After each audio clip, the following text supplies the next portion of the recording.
Socratic questioning, or Socratic maieutic, is disciplined questioning that can be used to pursue thought in many directions and for many purposes, including to explore complex ideas, to get to the truth of things, to open up issues and problems, to uncover assumptions, to analyze concepts, to distinguish what we know from what we don't know, to follow out logical implications of thought, or to control the discussion.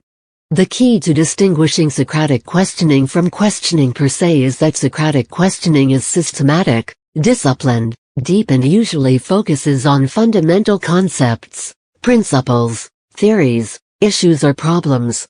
Socratic questioning is referred to in teaching, and has gained currency as a concept in education, particularly in the past 2 decades.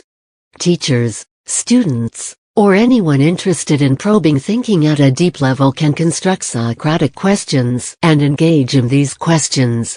Socratic questioning and its variants has also been extensively used in psychotherapy.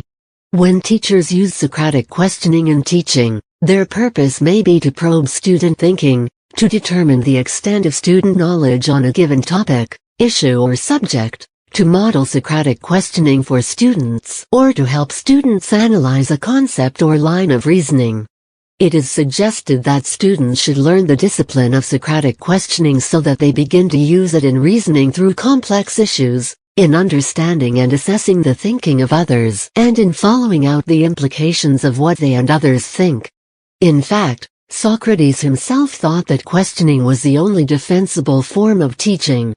In teaching, teachers can use Socratic questioning for at least 2 purposes. 1.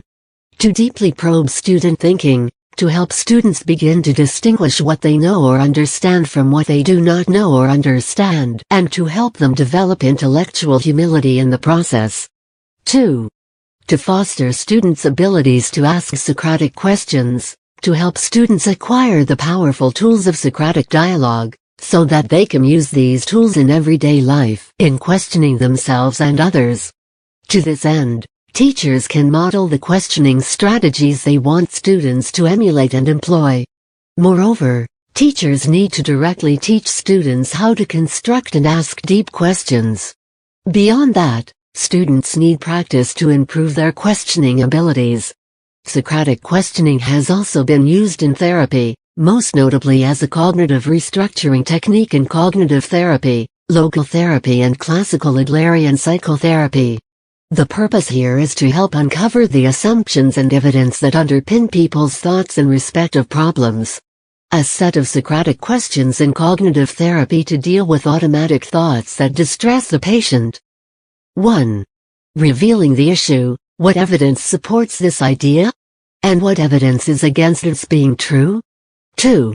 Conceiving reasonable alternatives. What might be another explanation or viewpoint of the situation? Why else did it happen? 3. Examining various potential consequences. What are worst, best, bearable, and most realistic outcomes? 4. Evaluate those consequences. What's the effect of thinking or believing this? What could be the effect of thinking differently and no longer holding on to this belief? 5. Distancing. Imagine a specific friend/family member in the same situation, or if they view the situation this way, what would I tell them? Careful use of Socratic questioning enables a therapist to challenge recurring or isolated instances of a person's illogical thinking while maintaining an open position that respects the internal logic to even the most seemingly illogical thoughts.